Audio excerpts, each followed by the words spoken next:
I belong to you. Do just what you want. You're the one I trust,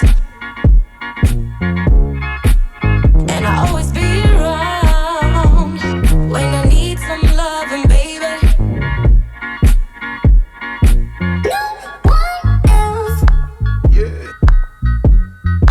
Let you down. Let you down.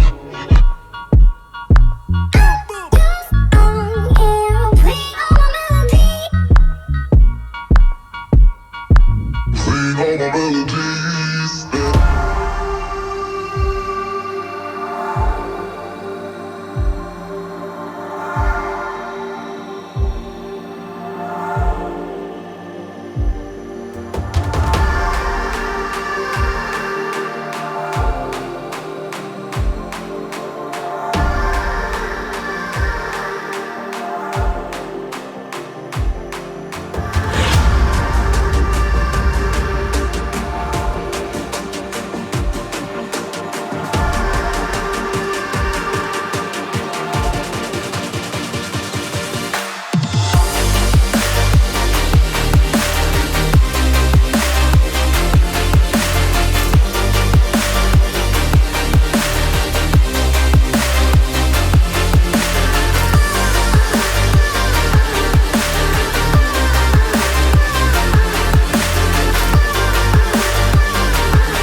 Hello, welcome to Pursuit of Perfect System. I hope you enjoyed that little video there that I put together that I called the Bristol Hi-Fi Show 2020 in 3 minutes. And that's where I was at the weekend, the Bristol Hi-Fi Show, which is 33 years old, which is pretty astonishing when you think about it. And I think it was my 6th time attending the show and my 3rd time attending and covering it with video and audio. And I think it was a really great show as always. And I think I enjoyed it the most this year out of all the previous years that I've attended. And I think a big part of that is because I got to meet quite a few of you. Quite a lot of you came up to me, said hello, and we got to speak and have chats. I really got a lot from that and really enjoyed that. And I think I now know quite a lot of the great people that work in this fantastic industry. So I got to spend quite a lot of time talking to them. So what stood out to me this year? Well, that is a difficult one because there was lots of really excellent things on display, lots of new product launches to go, see, look at, and I suppose most importantly, listen to. Before we get into that, I want to thank my video coverage sponsors because without them, I wouldn't be able to do this for you. So huge thanks goes out to Isotech Systems, ISO Acoustics, and GIK Acoustics. Now, all 3 of these companies manufacture and create really great hi-fi products, and you'll find reviews for these products throughout my YouTube channel if you're interested in those. But what I'd suggest is go on these companies' websites. There'll all be links down below the video in the description. Go and check out the products that they make because, as I say, these companies make fantastic products. Okay, then back to the Bristol Hi-Fi Show, and I do have one pretty big regret. I did not get to hear the big Arcam and JBL home cinema system, or at least not playing properly, and I am absolutely gutted by that, because look at it. Wow, wow, wow, wow, wow, wow. What a room, what an effort that had been put into that room from the guys and girls down at JBL and Arcam, because it was a really big room, very, very impressive setup, attentions to detail and all that really nice truss in the lights that they was using. They had one of the big new JVC projectors as well, and then lots of new products in that room. We had the new Arcam AVRs, or really the AV40 processor, with Arcam's new 7-channel Class G power amplifiers, with JBL's new HDI horn-loaded speakers. And as soon as I walked into that room, which was very late on Sunday, I'd already packed down all the recording gear. I was just pottering around the show, just getting some little clips and little video clips to put into the montage that you saw at the beginning. And as soon as I walked in that room, my eyes just lit up with A, excitement, but B, yeah, disgust with myself that I hadn't filmed in that room. So apologies to Arcam and JBL. But there was another really excellent home cinema demonstration at the show that I did see and did film, and that was Kef. Kef was doing a really excellent home cinema demonstration using their R series speakers in an Atmos configuration, up-firing speakers firing off the ceiling, but they were still very, very impressive, with an Arcam processor, Arcam power amplifiers, and a big Sony laser projector. All very, very cool stuff. At the more affordable end of things, Monitor Audio had a really excellent sounding room using their new bronze speakers with Roxanne Electronics. And I sat in there and filmed about 3 different songs because it was just a really good sounding room. And those bronze speakers, I think they cost about £800 for a pretty big set of floor standards, was sounding really, really impressive. Another room at the more affordable end of things was Audio Lab, who were using their 6000 range of electronics. I've done reviews for those already. I know how good they are, and they was using them with Wharfdale's new Evo speakers. And every time I tried to get into that room to film, I couldn't get in. It was so busy. I literally couldn't get in there until pretty late on Sunday, when the show had started to quiet down. So take from that what you will, but that was a really impressive and excellent sounding room. At the other end of the scale, Chord Electronics were showing off their new Ultima range, or their new Ultima Pre and stereo power amplifiers, playing into ATC speakers. That was a really interesting and impressive sounding room. Living Voice, a really very high-end exclusive company, had a system at the show that was sounding really very sweet, and I'm sure that was helped along by the fact they brought their own battery-based power station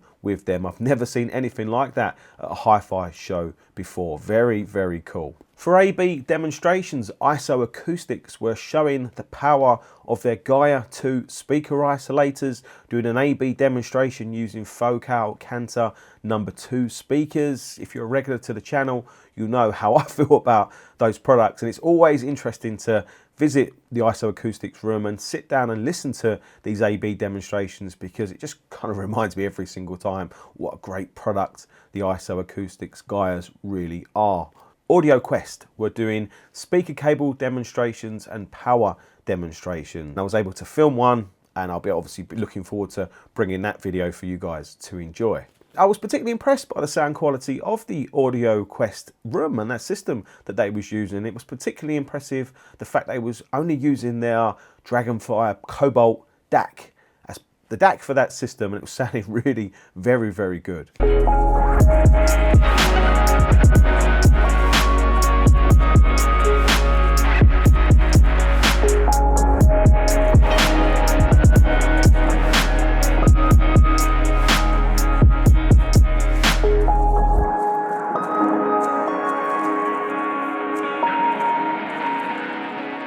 PMC launched their new 2025 i range of speakers, and they did an AB demonstration between the previous model and then the new i series, or the new i range of speakers, and you can clearly hear that it's an improvement. Owners of the existing 2025 go and hear these new I-series, they'll hear where they've been able to, I think, improve the resolution of sound from those speakers. So I think that's pretty exciting and pretty interesting. The Auralic and Spendor room was sounding very impressive and very good, as it always does at the Bristol show. And I spoke to the guys there and they said they tried to do something different this year, or different to last year. This year they brought really quite a small system with them, or definitely small compared to the big system that they brought with them the year previous. Now obviously I'll link the video up there so you can have a look and check out the differences. What I will say is, last year when you walked past the Auralic Spendor room, just the sound presence and pressure that was coming from that room stopped me in my tracks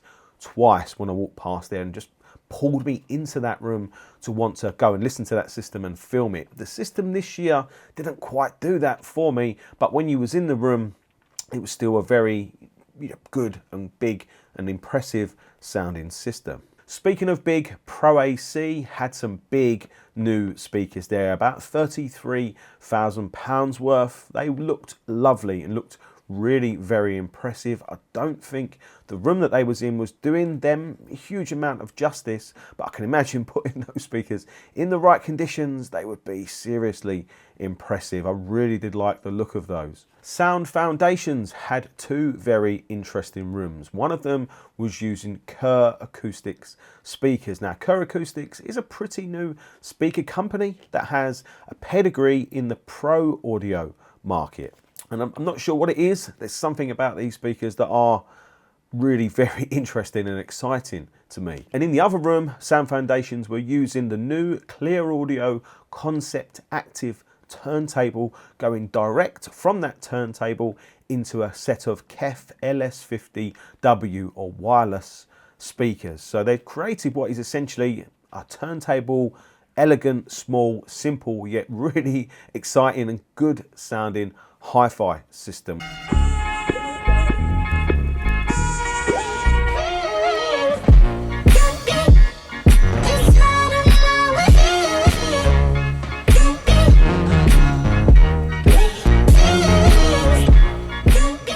So I spent 3 full days at the show, visiting rooms, filming and speaking to people. And I was there from before it opened until after it closed, all weekend. And I would say that I only got to see about half of what was on display this year. There was some seriously impressive, and there was just a seriously impressive amount of things to go see, look at, touch, listen to, obviously with manufacturers to speak to. And I want to just bring up that point because I think that is a really interesting point, because quite often with my show coverage videos, people complain when there's someone talking in the background. But just please remember, I'm there to work, I'm there to cover it with video and audio so that you guys can enjoy it. But bear in mind, there's lots of people visiting this hi-fi show that it might be their only chance or their only opportunity to speak to somebody from the manufacturers of the kit that they're interested to learn more about, or maybe they're interested in buying.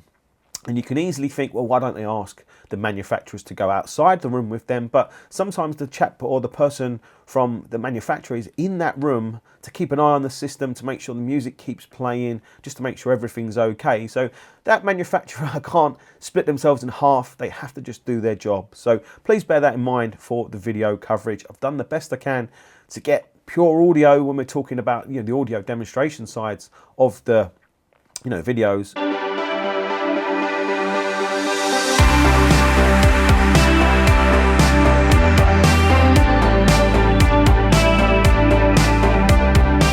So as I mentioned, there was a hell of a lot going on this year, but there was one thing that wasn't going on, which was in a way a little disappointing. Bowers & Wilkins normally do some of the best organised demonstrations that exist across the whole hi-fi industry at the Bristol Hi-Fi Show. And instead this year they chose to just go with an open room so that people or the attendees could visit the room and see pretty much the full product range that Bowers & Wilkins currently offer. So there was their new formation range, there was the Philips OLED TVs, there was the 800 range of speakers. In fact, one of them going around on like a circular turntable thing, which was really very cool. And they had the new ROTEL Mishi pre and power amplifiers, and I suppose that's probably another regret of mine. It would have been awesome to have heard those ROTEL Mishi.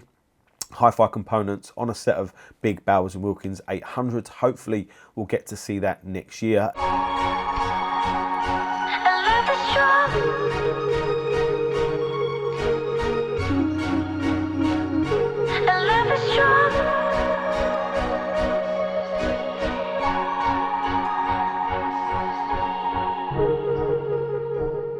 For this year, I'm actually finding it quite difficult to say what was the best sounding room for me. While I was at the show, as I mentioned, I got to speak to a lot of you guys, and I was speaking to a really nice couple, a husband and wife, I think they were, and I asked them what was their favourite room from the show, and they said the most standout room to them was the Hegel, or Hegel, I'm not sure you pronounce it, room, and Hegel were using KEF LS50 speakers.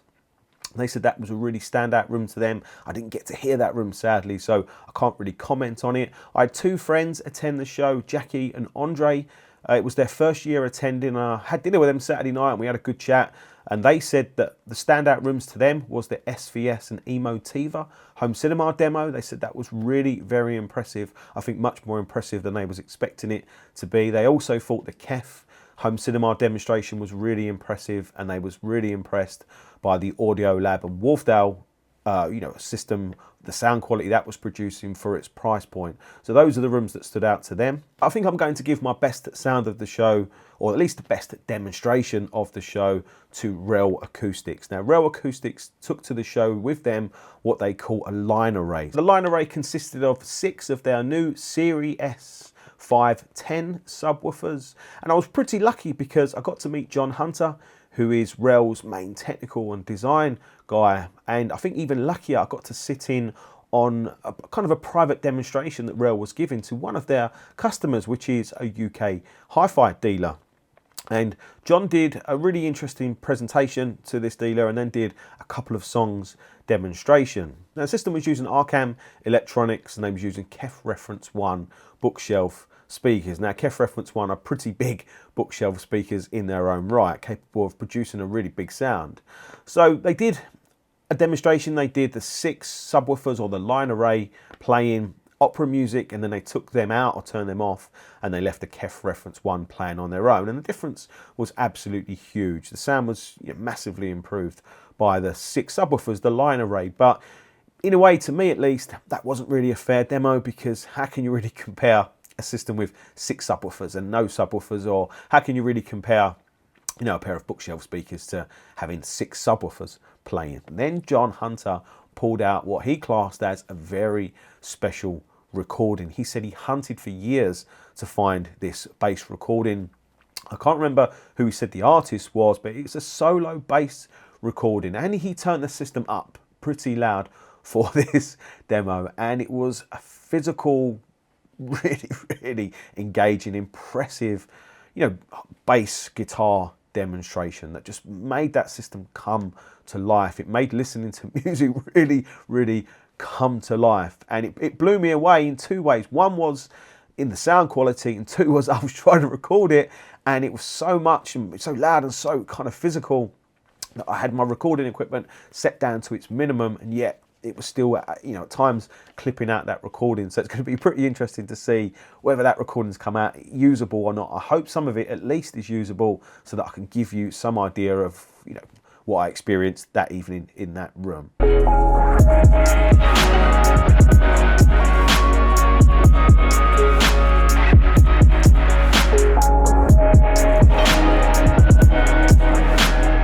So I'm going to end this video there. I obviously want to say thanks to the Bristol Hi-Fi Show organisers for putting on this show year in, year out. Thanks very much to all the manufacturers and exhibitors who let me film in their rooms, and apologies to all the manufacturers and exhibitors whose rooms I didn't get around.